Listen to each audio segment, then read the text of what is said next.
नमस्कार, जोहार। मैं नेहा सिंह और आप देख रहे हैं न्यूज झारखंड। समय हो चला है झारखंड की खबरों को जानने का, उससे अपडेट होने का। उससे पहले अगर आप न्यूज झारखंड चैनल पर नए हैं तो चैनल को सब्सक्राइब करके बेल आइकन प्रेस कर लीजिए, जिससे खबरों का अपडेट आपको मिलता रहे। तो चलिए जानते हैं आज की सुबह से लेकर शाम तक की बड़ी खबरों को। हूल दिवस पर सीएम हेमंत सोरेन ने सिदो कान्हू को किया नमन, कहा उनके संघर्ष से मिलती है प्रेरणा। हूल दिवस पर सीएम हेमंत सोरेन ने सिदो कान्हू को किया नमन, कहा उनके संघर्ष से मिलती है प्रेरणा। हूल दिवस के अवसर पर मुख्यमंत्री हेमंत सोरेन ने आज मंगलवार को वीर शहीद सिदो कान्हू की प्रतिमा पर माल्यार्पण कर उन्हें श्रद्धांजलि अर्पित की और उनके बलिदान को याद किया। इस मौके पर मुख्यमंत्री ने कहा कि वीर शहीद सिदो कान्हू ने जल, जंगल और जमीन की रक्षा के लिए अन्याय, शोषण और अत्याचार के खिलाफ ऐतिहासिक बिगुल फूंका था। उनका संघर्ष आज भी समाज को साहस, स्वाभिमान और अधिकारों की रक्षा के लिए प्रेरित करता है। मुख्यमंत्री ने कहा कि झारखंड के वीर सपूतों ने अलग अलग समय में अपने कर्तव्यों और राज के लिए खुद को समर्पित किया है। उन्होंने कहा कि वीर शहीद सिदो कान्हू का नाम भारत के इतिहास में अनंत रूप से दर्ज है और हूल दिवस पर हम सभी उनके संघर्ष, अदम्य साहस और आदर्शों को याद करते हुए उन्हें शत शत नमन करते हैं। झारखंड के 10 जिलों में 3 दिन भारी बारिश का अलर्ट। 2 जुलाई तक पूरे राज्य में एक्टिव रहेगा मॉनसून। रांची सहित पूरे झारखंड में सोमवार को मॉनसून पूरी तरह सक्रिय हो गया, जिसका असर आज भी देखने को मिल रहा है। राज्य के अधिकांश जिलों में बादल छाए हुए हैं। चाईबासा, कोडरमा, रामगढ़, धनबाद समेत अन्य कई जिलों में हल्की बारिश भी हुई। साथ ही कई जिलों में तेज हवा के साथ भारी बारिश भी देखने को मिली है। वहीं मौसम विभाग के अनुसार 2 जुलाई तक राज्य के अधिकांश हिस्सों में बारिश जारी रहेगी। इस दौरान कई इलाकों में वज्रपात, 50 किलोमीटर प्रति घंटे तक की तेज हवा और कहीं कहीं भारी बारिश की संभावना है। रांची, बोकारो, रामगढ़, धनबाद, खूंटी, लोहरदगा, गुमला, सिमडेगा और जामताड़ा समेत 10 जिलों में भारी बारिश का अलर्ट जारी किया गया है। सोमवार को राज्य के कई जिलों में बारिश हुई है, जिसमें डाल्टनगंज में सबसे अधिक 40 मिमी वर्षा दर्ज की गई। मौसम विभाग ने बताया कि 2 जुलाई तक पूरे प्रदेश में अच्छी बारिश के आसार हैं। 1 जुलाई को सरायकेला, खरसावा और पूर्वी सिंहभूम को छोड़कर लगभग पूरे राज्य में बारिश होने की संभावना है। लगातार बारिश और तेज हवाओं के कारण अगले 5 दिनों में अधिकतम तापमान 5 डिग्री सेल्सियस तक गिर सकता है, जिससे उमस भरी गर्मी से राहत मिलेगी। विभाग ने लोगों से गर्जन और वज्रपात के दौरान सुरक्षित स्थानों पर रहने की अपील की है। देवघर में डबल मर्डर से सनसनी। 4 साल पहले हुई थी पति की हत्या, अब पत्नी बेटे को कुल्हाड़ी से काटा। झारखंड के देवघर जिले के सोना रायढाड़ी थाना क्षेत्र में एक दिल दहला देने वाली घटना सामने आई है। यहां के हेठ नवाडीह गांव में सोमवार देर रात अज्ञात बदमाशों ने 38 वर्षीय रुबेदा बीबी और उनके 12 साल के बेटे छोटू की कुल्हाड़ी से गला रेतकर हत्या कर दी। ये वारदात रात करीब 1 से 2 बजे के बीच की बताई जा रही है। आज मंगलवार सुबह घटना की जानकारी मिलते ही देवघर के एसपी प्रवीण पुष्कर पुलिस और फॉरेंसिक टीम के साथ मौके पर पहुंचे और जांच शुरू कर दी। इस दोहरे हत्याकांड से पूरे इलाके में डर और ग्रामीणों में भारी गुस्सा है। इस घटना ने 4 साल पुरानी एक खौफनाक याद को ताजा कर दिया, क्योंकि 15 जुलाई 2022 को रुबेदा बीबी के पति रियाज अहमद की भी इसी तरह कुल्हाड़ी से काटकर हत्या की गई थी। परिवार का आरोप है कि पुलिस ने पुराने मामले के आरोपियों को अब तक गिरफ्तार नहीं किया था। परिवार का बड़ा बेटा पश्चिम बंगाल में मजदूरी करता है, जो घटना की खबर सुनकर गांव के लिए निकल चुका है। फिलहाल पुलिस पुरानी दुश्मनी समेत कई कोणों से मामले की जांच कर रही है और जल्द ही आरोपियों को पकड़ने का दावा कर रही है। जंगल में मिला महिला का जला शव, जांच में जुटी पुलिस। पलामू जिले के चैनपुर थाना क्षेत्र के करसो पंचायत अंतर्गत केलहार जंगल में आज मंगलवार को एक महिला का अर्धजला शव मिलने से इलाके में सनसनी फैल गई। शव को सबसे पहले स्थानीय ग्रामीणों ने देखा, जिसके बाद इसकी सूचना तत्काल चैनपुर थाना पुलिस को दी गई। सूचना मिलने के बाद पुलिस मौके पर पहुंची। फिलहाल महिला की पहचान नहीं हो सकी है। पुलिस घटनास्थल का निरीक्षण कर शव को कब्जे में लेकर आगे की कार्रवाई कर रही है। प्रारंभिक तौर पर यह स्पष्ट नहीं हो सका है कि महिला की मौत किन परिस्थितियों में हुई और शव को जलाने का प्रयास किस उद्देश्य से किया गया। पुलिस सभी पहलुओं को ध्यान में रखते हुए मामले की जांच में जुटने की तैयारी कर रही है। पहचान और जांच के बाद ही घटना के कारणों का खुलासा हो सकेगा। झारखंड में शुरू हो गया एसआईआर, घर आएंगे बीएलओ, मांगेंगे ये जानकारी।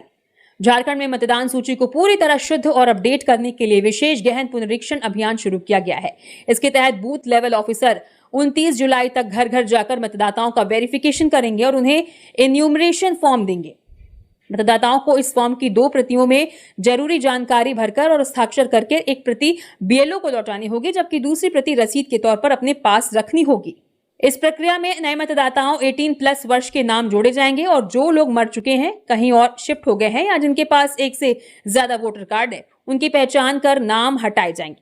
इस फॉर्म को भरने के लिए मतदाताओं को कोई दस्तावेज जमा नहीं करना होगा। जिन लोगों के फॉर्म जमा होंगे उनके नाम 5 अगस्त को जारी होने वाले नई ड्राफ्ट वोटर लिस्ट में शामिल किए जाएंगे।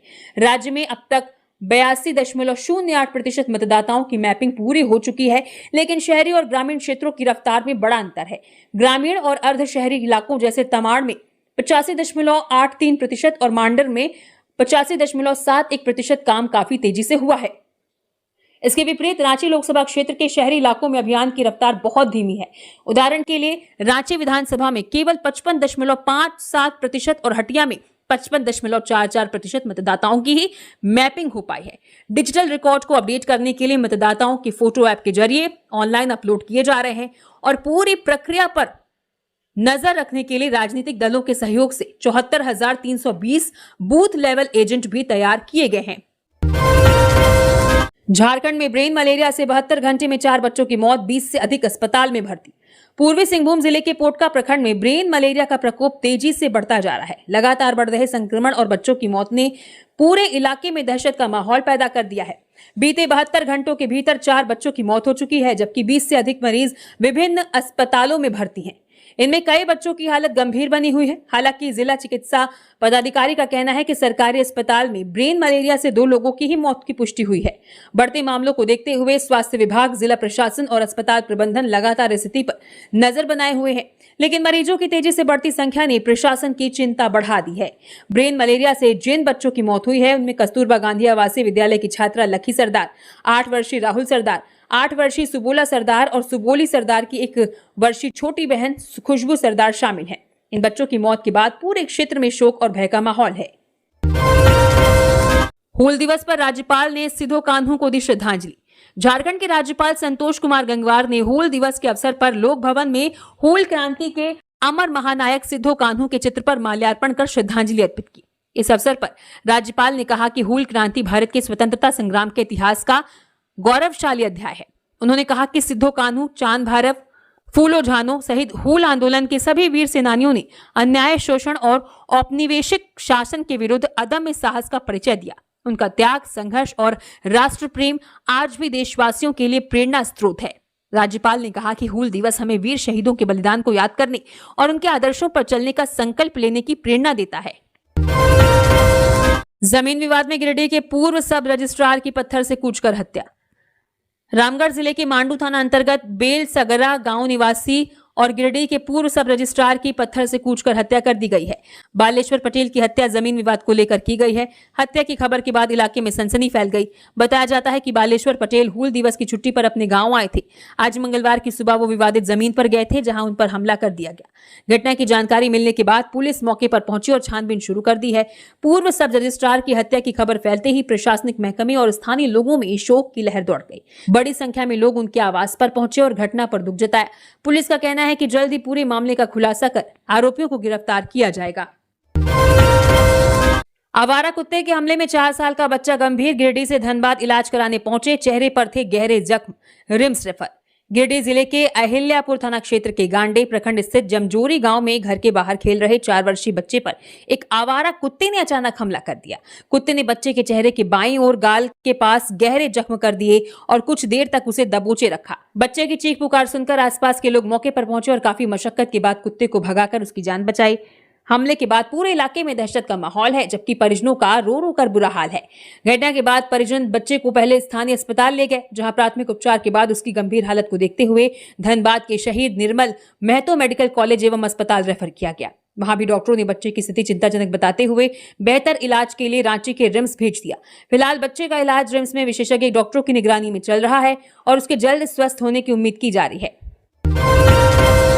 जामताड़ा में हूल दिवस पर चंपाई सोरेन बोले, जल, जंगल और जमीन की रक्षा के लिए एक और हूल क्रांति जरूरी। आदिवासी और मूलवासी समाज के अस्तित्व व जल, जंगल, जमीन की रक्षा के लिए आज झारखंड में एक और हूल क्रांति की जरूरत है। संताल परगना से लेकर पूरे राज्य में आदिवासियों की जमीनों पर अवैध कब्जे हो रहे हैं, लेकिन वर्तमान गठबंधन सरकार सत्ता के नशे में चूर होकर मूकदर्शक बनी बैठी है। ये बातें झारखंड के पूर्व मुख्यमंत्री चंपाई सोरेन कोल्हान के टाइगर ने जामताड़ा प्रखंड के अमला बनी रामपुर चौक टोला स्थित सिद्धो कान्हू चौक पर आयोजित हूल दिवस समारोह को संबोधित करते हुए कही।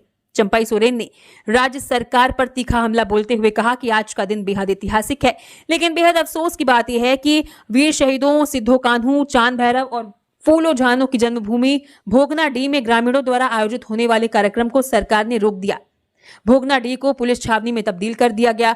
वहां 51 मजिस्ट्रेट तैनात कर दिए गए हैं। सरकार का उद्देश्य जनता में दहशत फैलाना और हूल दिवस के गौरवशाली इतिहास को मिटाना है। चतरा के हेरुआ नदी से लापता युवक का शव बरामद। डैम किनारे पैर फिसलने से डूबने की आशंका। सोमवार सुबह से था गायब।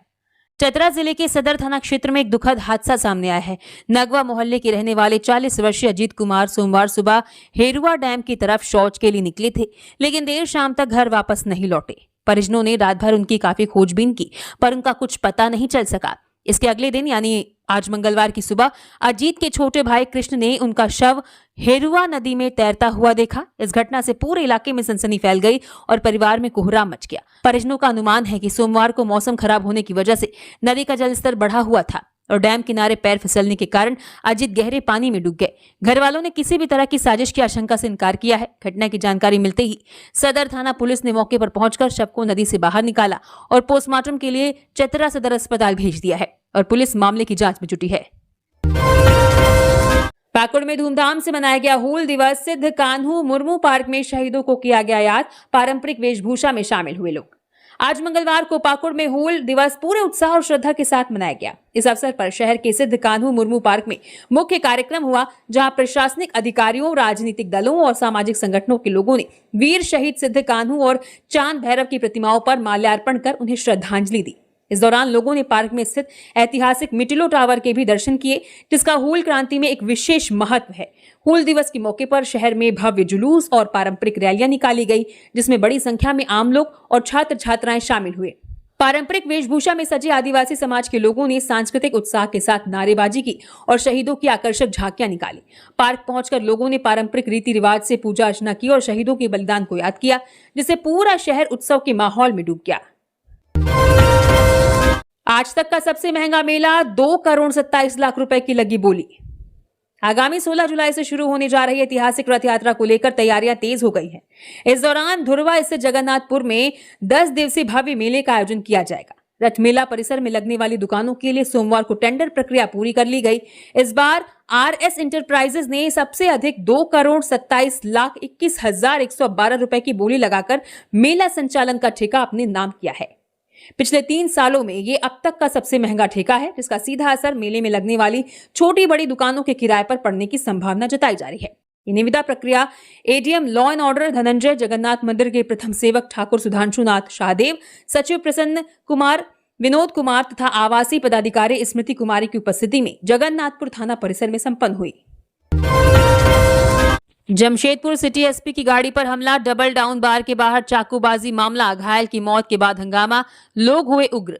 शनिवार रात जमशेदपुर के बिष्टुपुर में डबल डाउन बार के बाहर हुई चाकूबाजी में गंभीर रूप से घायल करनी सेना के युवा जिलाध्यक्ष हिमांशु कुमार सिंह की इलाज के दौरान मौत हो गई। घटना के वक्त पुलिस की मौजूदगी के बावजूद हमलावरों ने हिमांशु को पुलिस वैन से खींचकर चाकू मार दिया था, जिसका CCTV फुटेज भी सामने आया है। इस लापरवाही पर कड़ा एक्शन लेते हुए सिटी SP ने गश्ती दल के 3 पुलिस कर्मियों को तुरंत सस्पेंड कर दिया है। इस मामले में बार संचालक और भाजपा नेता नीरज सिंह सहित 11 लोगों पर केस दर्ज किया गया है, जिनमें से 2 आरोपियों को गिरफ्तार कर लिया गया है। हिमांशु की मौत की खबर फैलते ही सोमवार की रात करनी सेना के कार्यकर्ताओं और परिजनों ने बिष्टुपुर गोल चक्कर को जाम कर दिया, जिससे वहां की स्थिति आधी रात तक तनावपूर्ण बनी रही। उग्र भीड़ ने मौके पर पहुंचे सिटी SP, इनकम टैक्स के पूर्व कमिश्नर और बिष्टुपुर थाने की गाड़ियों में तोड़फोड़ की। स्थिति को संभालने के लिए कई थानों की फोर्स बुलानी पड़ी। आखिरकार SSP से हुई बातचीत और उचित कार्रवाई के आश्वासन के बाद परिजनों ने सोमवार रात को ही सड़क जाम हटाया। घटना में घायल एक अन्य युवक प्रत्युष आनंद का इलाज फिलहाल कोलकाता में चल रहा है और उनकी हालत गंभीर बनी हुई है। पलामू इंजीनियरिंग कॉलेज में रोबोटिक्स और AI के 4 सेंटर ऑफ एक्सीलेंस बनेंगे। रांची, जमशेदपुर सहित 6 पॉलिटेक्निक जुड़ेंगे। राज्य सरकार ने पलामू के गवर्नमेंट इंजीनियरिंग कॉलेज में आधुनिक तकनीक जैसे रोबोटिक्स और AI की पढ़ाई और रिसर्च को बढ़ावा देने के लिए एक बड़ी योजना को मंजूरी दी है। इसके तहत कॉलेज में 4 खास क्षेत्रों civil construction, robotics, data analytics और रिन्यूएबल एनर्जी में सेंटर ऑफ एक्सीलेंस और एक नया इनोवेशन एवं इंक्यूबेशन सेंटर बनाया जाएगा। 5 साल की इस परियोजना पर कुल 22.97 करोड़ रुपए खर्च होंगे, जिसका मुख्य उद्देश्य छात्रों को ट्रेनिंग देना, रिसर्च को मजबूत करना और नए स्टार्टअप्स को बढ़ावा देना है। इस योजना की सबसे अच्छी बात यह है कि इसका फायदा सिर्फ पलामू इंजीनियरिंग कॉलेज को ही नहीं, बल्कि राज्य के 6 राजकीय पॉलिटेक्निक संस्थाओं के छात्रों को भी मिलेगा। इन सेंटर्स को बेहतर ढंग से चलाने के लिए कॉलेज में रोबोटिक्स, डेटा साइंस और अर्थक्वेक इंजीनियरिंग जैसी आधुनिक लैब बनाई जाएगी। साथ ही सेंटर की देखरेख और संचालन के लिए एक खास निगरानी समिति भी बनाई जाएगी, जिसमें कॉलेज के प्रोफेसर्स और उद्योग जगत के एक्सपर्ट्स शामिल होंगे। 29 को नियुक्ति पत्र, 30 को रिटायर। एक को सेवानिवृत्ति से एक दिन पहले मिला ज्वाइनिंग लेटर, तो दूसरे को रिटायरमेंट के बाद। झारखंड में सहायक आचार्य नियुक्ति प्रक्रिया के तहत अब तक करीब 12,500 अभ्यर्थियों को नियुक्ति पत्र मिल चुके हैं, जबकि कुल 26,000 पदों पर बहाली जारी है। लेकिन इस प्रक्रिया में कई ऐसे मामले सामने आए हैं जहां वर्षों के इंतजार के बाद अभ्यर्थियों को नियुक्ति पत्र तब मिला जब उनकी सेवानिवृत्ति की उम्र पूरी हो चुकी थी या अगले ही दिन पूरी होने वाली थी। पारा शिक्षकों के लिए 50% पद आरक्षित थे और अधिकतम आयु सीमा 58 वर्ष तय की गई थी। लेकिन भर्ती प्रक्रिया में करीब 3 साल लगने से कई अभ्यर्थी 60 वर्ष की उम्र तक पहुंच गए। ऐसा ही मामला जामताड़ा के नंदलाल रवानी का है, जिन्हें 29 जून को नियुक्ति पत्र मिला, जबकि 30 जून को वे 60 वर्ष की आयु पूरी कर सेवानिवृत्त हो गए। साल 2006 से पारा शिक्षक रहे नंदलाल ने 2016 में जेटेट पास किया था और 2023 में सहायक आचार्य भर्ती के लिए आवेदन किया था। नियुक्ति मिलने के अगले ही दिन रिटायर होने की इस घटना ने भर्ती प्रक्रिया में हुई देरी और व्यवस्था पर गंभीर सवाल खड़े कर दिए हैं। कोडरमा के चंदवारा में महिला से दुष्कर्म, पड़ोसी ने घटना को दिया अंजाम, आरोपी हुआ फरार, मेडिकल के लिए ले गई पुलिस। कोडरमा जिले के चंदवारा थाना क्षेत्र के चौराही गांव में सोमवार देर रात एक महिला के साथ दुष्कर्म की घटना सामने आई है। पीड़िता के पति हैदराबाद में काम करते हैं और घटना के समय उनके सास ससुर और बच्चे छत पर सो रहे थे। इसी का फायदा उठाकर पड़ोस में रहने वाले अधेड़ व्यक्ति एनुल हक ने महिला को घर में अकेला पाकर जबरन पकड़ लिया। महिला के विरोध करने पर आरोपी ने उसका मुंह बंद कर दिया, हाथ बांध दिए और इस घिनौनी वारदात को अंजाम दिया।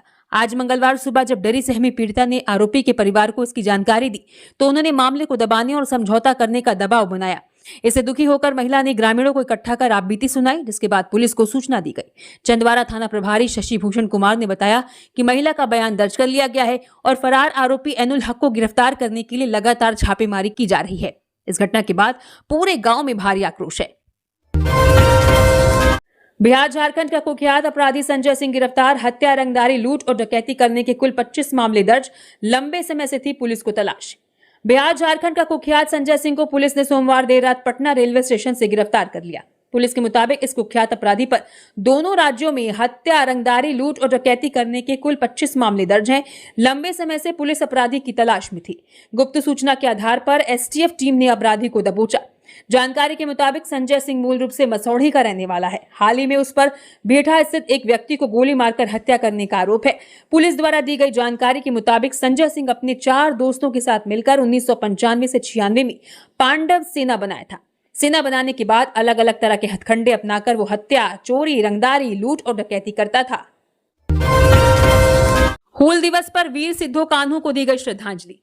धनबाद में हूल दिवस के अवसर पर महान स्वतंत्रता सेनानी वीर सिद्धो कान्हू की शहादत को श्रद्धा पूर्वक याद किया गया। शहर के विभिन्न चौक चौराहों पर आयोजित कार्यक्रमों में लोगों ने उनकी प्रतिमाओं पर माल्यार्पण कर श्रद्धांजलि दी और उनके अदम्य साहस व बलिदान को नमन किया।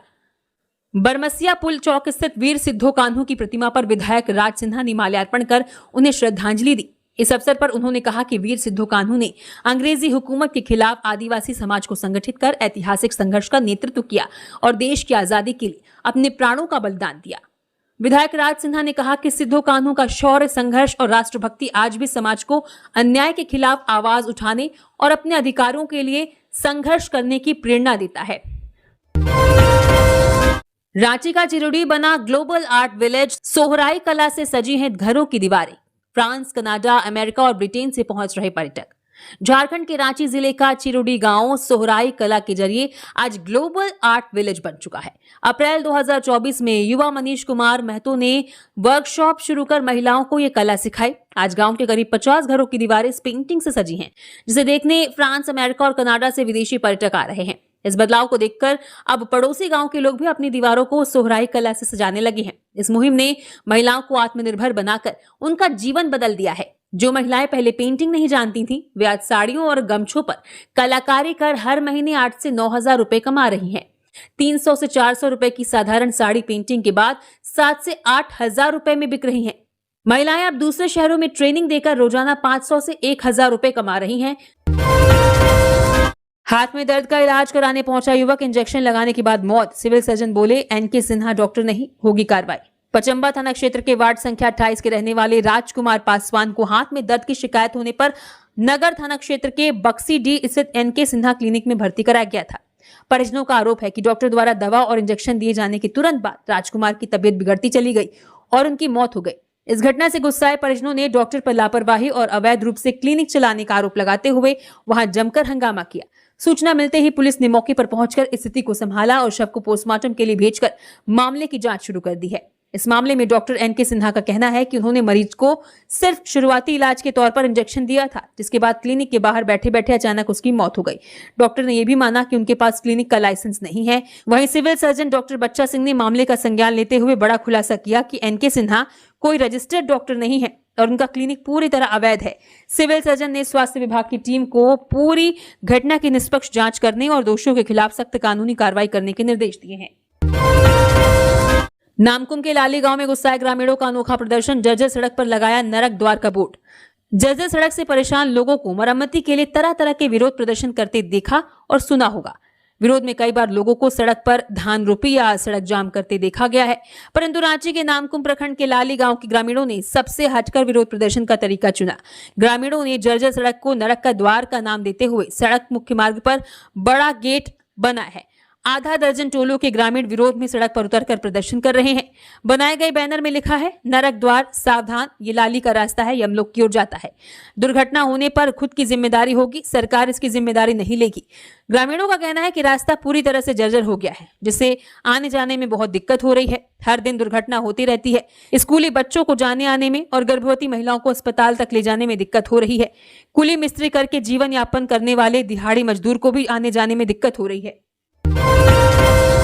शराब घोटाले में पूर्व वित्त मंत्री रामेश्वर उरांव ने भी 3 सप्ताह का समय मांगा।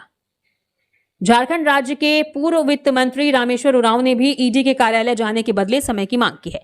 उन्होंने ईडी से 3 सप्ताह का समय मांगा है। रामेश्वरम उरांव को 30 जून को ईडी कार्यालय में हाजिर होना था। उनके बेटे रोहित उरांव ने भी ईडी से 3 सप्ताह का समय मांगा था। रोहित को 29 जून को हाजिर होने का निर्देश दिया गया था। ईडी ने पिता पुत्र के अनुरोध पर अब तक फैसला नहीं किया है। उल्लेखनीय है कि योगेंद्र तिवारी से जुड़े शराब घोटाले की जारी जांच के दौरान ईडी ने रामेश्वर उरांव और उनके बेटे को समन जारी कर पूछताछ के लिए बुलाया था।